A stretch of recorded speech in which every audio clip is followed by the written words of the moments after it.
Hello and welcome to the Caffeinated Musings podcast. I'm your host, Bilal, and I'm absolutely thrilled to kick off this year's journey with you.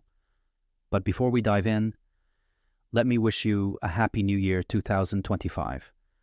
Here's to a year filled with growth, breakthroughs, and those little moments of joy that make life worth celebrating. Let me throw this at you. How often have you made decisions based on fear? Fear of not having enough time, money, energy, or even recognition. It's sneaky, isn't it? Like a shadow, always there, quietly influencing what you choose to do. But what if we could recognize that voice and choose to see possibilities instead of limitations? Think about it. Maybe it's why you hesitated on a passion project or kept saying yes to everything, driven by fear that opportunities are fleeting. We've all been there, haunted by that voice whispering, "What if it's not enough? What if I'm not enough?" But here's the thing. What if we could flip the script? What if, instead of fixating on what we lack, you started seeing possibilities? That's the power of shifting from a scarcity mindset to an abundance mindset. And let me tell you, this shift isn't just a subtle change in thinking. It's a transformation that can redefine how we approach life, leadership, and success. Here's a secret for you. Starting this podcast was my own battle with scarcity thinking. It wasn't just about hitting a record, it was about stepping into a bigger, more vulnerable space. I'd hear the dark side whispering, "What if no one listens? What if it's not good enough?" But last year, I made a personal oath to silence those doubts, to trust in my skills and expertise, and most importantly, to give it a shot. Even if failure was a possibility, I chose to try rather than let fear hold me back. And here I am, sharing this with you. So, in today's episode, we're diving deep into the scarcity mindset, what it is, why it holds us back, and how an abundance mindset can help us break free. Buckle up.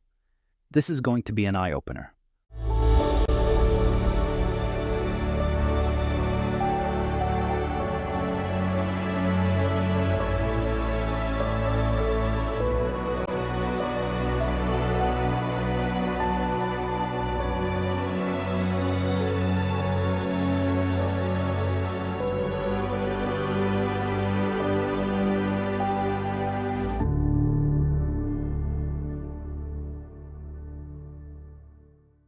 Let's start with a truth bomb.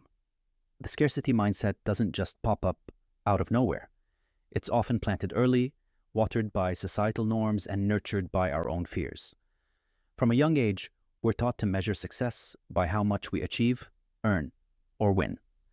Think about school, where grades or awards often define our worth, or workplaces where promotions feel like a zero-sum game.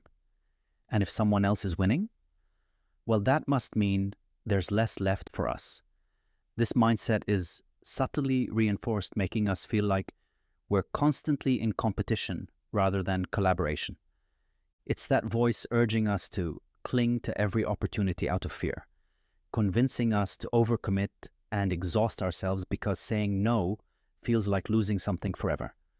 These patterns show how fear-driven decisions dominate our choices, even when we're not fully aware of it. And it's not just personal. Scarcity thinking creeps into leadership too. Ever micromanaged a project out of fear it wouldn't meet your standards? These scarcity-driven tendencies, such as hesitating to delegate, can affect both our leadership and relationships. Scarcity thinking is exhausting. At its core, it's about fear. Fear of losing control, missing out, or not being enough. Living in that constant state of grasping and guarding drains our energy and stunts growth. Let's consider how this shows up in relationships and team dynamics. In relationships, scarcity thinking can make us overly guarded, unwilling to share ideas or support because we fear losing our edge. It's the colleague who hesitates to collaborate, thinking, if I help them shine, it might dim my own light. Or it's the leader who micromanages, not out of malice, but from a fear that trust will lead to failure. These patterns not only strain relationships, but also hinder growth and creativity for everyone involved. I've seen this play out in my own life. There was a time when I hesitated to invest in my personal growth. I'd think, this money could be better spent elsewhere, or do I really have the time for this? But looking back, I realized that holding on to that mindset kept me stuck, robbing me of the very growth I needed to move forward. Understanding these roots is the first step to abolishing them. When we see where these patterns come from, we can start rewriting the narrative. And that's the exciting part, deciding that we're no longer going to let fear call the shots. So how do we shift from a mindset of fear and limitation to one of abundance and possibility? That's where we're headed next. Let's make this shift happen. Leadership is a mirror. It reflects the mindset of the person in charge. And when scarcity thinking creeps into leadership, it can ripple across teams, projects, and entire organizations. Scarcity-driven leadership often manifests in two key ways: micromanagement and fear of collaboration. Micromanagement stems from the fear that things won't be done just right unless we're controlling every detail. Fear of collaboration, on the other hand, comes from a belief that sharing ideas or credit might undermine our authority or recognition. Sound familiar? I've experienced this firsthand. As a meticulous and detail-oriented leader, my motto has always been, the devil is in the details. For years, this mindset led me to hold on to tasks that I should have delegated. I'd find myself thinking, if I want this done right, I'll have to do it myself. It's not that I didn't trust my team, I just feared losing control of the outcome. But here's the reality. This approach wasn't just exhausting for me. It stunted the growth of my team. Shifting from scarcity to abundance in leadership was a game changer. I started by reframing my role. Instead of seeing myself as the person responsible for every detail, I began to see myself as the enabler of others' success. This shift allowed me to trust my team, foster collaboration, and give others the space to shine. And the results were remarkable. Not only did my team members grow in confidence and skills, but I also found the freedom to focus on higher-level projects and other work that truly valued my time. Abundance isn't just for leadership. It applies to personal growth too. Consider how scarcity thinking often limits personal development. Take the story of J.K. Rowling, for example. Before she became the world-renowned author of the Harry Potter series, she faced rejection after rejection, battling the fear that she lacked the resources to succeed. Yet, she saw writing as an investment in her future, and her persistence redefined her life. Or think about a personal anecdote. Have you ever hesitated to sign up for a class or pursue a hobby, thinking it was impractical or indulgent? Shifting to an abundance mindset means recognizing these pursuits not as luxuries, but as investments in our well-being and growth. As Albert Einstein once said, creativity is intelligence having fun. Embracing personal abundance fuels our future success and unlocks potential we didn't even know we had. So how can we embrace abundance as leaders and individuals? It starts with redefining how we view success. Success isn't about controlling every outcome. It's about thriving alongside others and celebrating collective wins. When we stop equating success with personal control, we free ourselves to focus on what truly matters: growth, collaboration, and impact. Delegation plays a key role in this shift. By identifying tasks that align with our team members' strengths, setting clear expectations, and providing the right support, we create opportunities for others to take ownership and shine. Stepping back is challenging, but it's also liberating for both leaders and their teams. Finally, it's crucial to recognize the importance of balance. Creativity, hobbies, and well-being aren't just nice-to-haves. They're essential ingredients for a fulfilling life. When you make time for activities that fuel your energy, whether it's pursuing a passion, engaging in sports, or simply taking a moment to breathe, you approach challenges with a renewed perspective. Abundance is about embracing these moments and recognizing their power to enrich both our personal and professional lives. Abundance in leadership and life isn't just about trusting others. It's about creating a space where everyone, including ourselves, can thrive. And when we model this mindset, It becomes contagious, spreading positivity and possibility wherever we go.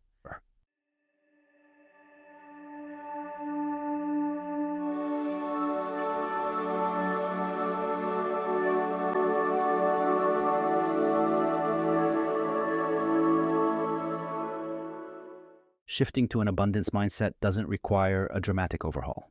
In fact, it's often the small intentional practices that create the biggest shifts. Here are some practical steps to help us get started. Step 1. Gratitude as the foundation of abundance. Gratitude is one of the simplest, yet most powerful ways to foster abundance. It shifts our focus from what we lack to what we already have. A simple daily practice, like writing down 3 things we're grateful for, can rewire our perspective over time. And it doesn't have to be monumental. Even appreciating a morning cup of coffee or a kind word from a colleague can make a difference. Step 2. Reframing challenges as opportunities. Life throws curveballs. That's a given. But what if, instead of seeing them as obstacles, we saw them as opportunities to grow? For example, a tough project at work isn't just a challenge. It's a chance to develop new skills or build stronger relationships with our team. Reframing takes practice, but it's a powerful tool to move from limitation to possibility. Step 3. Daily practices for abundance thinking. Building an abundance mindset is like exercising a muscle. It takes consistency. Here are a few manageable habits to try. Start the day with a positive statement like, I have enough time and resources to succeed today. Instead of a to-do list, create a plenty list at the end of the day, a record of what we accomplished, no matter how small. Pause during the day to acknowledge the abundance around us, a supportive colleague, a productive meeting, or even a moment of peace. We end the practices with step 4, focusing on what we can control. Abundance thinking doesn't mean ignoring challenges. It's about focusing our energy on what we can influence rather than what's beyond our control. By channeling our efforts into actionable steps, we're more likely to see progress and feel empowered. These steps aren't about perfection, they're about progress. By incorporating these practices into our daily lives, we can gradually shift from a mindset of scarcity to one of abundance, unlocking new possibilities along the way. Whenever we consider making a significant shift, like adopting an abundance mindset, there are bound to be challenges and misconceptions along the way. It's natural. After all, we're trying to unlearn years of conditioned thinking. One of the most common hurdles is skepticism. It's easy to think, this abundance stuff sounds too good to be true, especially when life throws constant challenges our way. This skepticism often stems from fear of change, a deeply rooted hesitation to let go of what feels familiar, even if it's limiting us. Then there's impatience. We want results, and we want them now. Shifting to an abundance mindset, however, isn't an overnight transformation. It's a process, one that requires consistent effort and trust in the journey. Another misconception is that abundance is all about material wealth. While financial security can be a byproduct, true abundance is about so much more. It's about feeling rich in relationships, opportunities, personal growth, and moments of joy. Oprah Winfrey, a notable advocate of gratitude and abundance, once said, "Be thankful for what you have. You'll end up having more. If you concentrate on what you don't have, you will never, ever have enough." This mindset highlights the real essence of abundance, appreciating what's already within our grasp. So, how do we overcome these challenges? The key lies in reframing our perspective and taking small, consistent steps. Start by acknowledging skepticism as a normal part of change, but don't let it take the wheel. When fear of change arises, remind yourself of times when stepping out of your comfort zone led to growth. Patience, too, can be cultivated through simple practices. Treat the shift to abundance as a journey rather than a destination. Celebrate small wins along the way, like noticing a moment of gratitude or letting go of a limiting belief. These moments, however small, are proof that progress is happening. And when it comes to Misconceptions about material wealth, it helps to redefine what success looks like. Focus on building connections, savoring experiences, and finding fulfillment in everyday moments. This broader view of abundance is far more sustainable and rewarding than chasing external markers of success.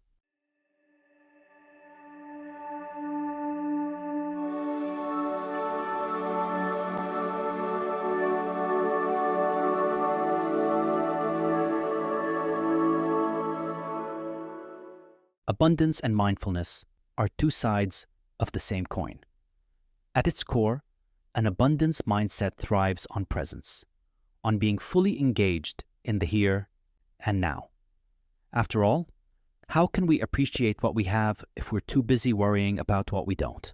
A great example of this connection comes from Jon Kabat-Zinn, the founder of mindfulness-based stress reduction. He emphasizes that mindfulness isn't about escaping life's difficulties, but about facing them with clarity and compassion. In the same way, abundance isn't about denying challenges, but about choosing to see opportunities amidst them. Personally, I've found that incorporating mindfulness into my day-to-day life amplifies feelings of abundance. Think about the simple act of choosing one moment in your day to pause and breathe, a mindful breath where you do nothing but focus on its rhythm. This isn't about fixing something or completing a task. It's about experiencing the present fully. For instance, the next time you're eating, try slowing down and noticing the textures, flavors, and sensations with each bite. And I'll be honest, this is one I'm still learning myself, as I tend to eat quickly no matter what's on my schedule. But when I do manage to slow down, it transforms the experience, turning something routine into a moment to remember. This practice connects us to the moment, reminds us of abundance in the simplest acts, and reinforces the idea that mindfulness is a pathway to experiencing richness in everyday life. Mindfulness also helps us cultivate gratitude, my personal favorite. Gratitude is the foundation of abundance. By being present, we notice things we might otherwise overlook. A kind gesture from a colleague, the laughter of a friend, or the beauty of a sunset. These moments remind us that abundance is often found in the simplest things. When we combine mindfulness with abundance thinking, we create a powerful feedback loop. Being present enhances our appreciation for what we have, and appreciating what we have deepens our ability to stay present. This cycle not only fosters gratitude, but also builds resilience, helping us navigate life's ups and downs with greater ease. As we come to the end of today's episode, let's take a moment to recap the journey we've been on. We started by exploring the roots of scarcity thinking and how it holds us back. Then explored actionable strategies to embrace abundance, from leadership and personal growth to practical daily practices. Finally, we connected the dots between abundance and mindfulness, discovering how presence amplifies gratitude and joy. Reflecting on my own journey, I can say that shifting to an abundance mindset has been one of the most transformative changes I've made. It's not about being perfect or having it all figured out. It's about showing up each day with a commitment to see possibilities, trust the process, and celebrate progress no matter how small. So, I encourage each of you to take that first step. Maybe it's starting a gratitude journal, embracing a new challenge, or simply pausing to savor a small moment of joy today. Remember, abundance isn't something we find. It's something we cultivate. Thank you for joining me on this journey. If you found today's episode insightful, please don't forget to like, subscribe, and comment. I'd love to hear your thoughts, and who knows, maybe this episode will resonate with someone you share it with. Until next time, take care of yourself, notice the small joys around you, and keep on the lookout for those moments of abundance in your own way.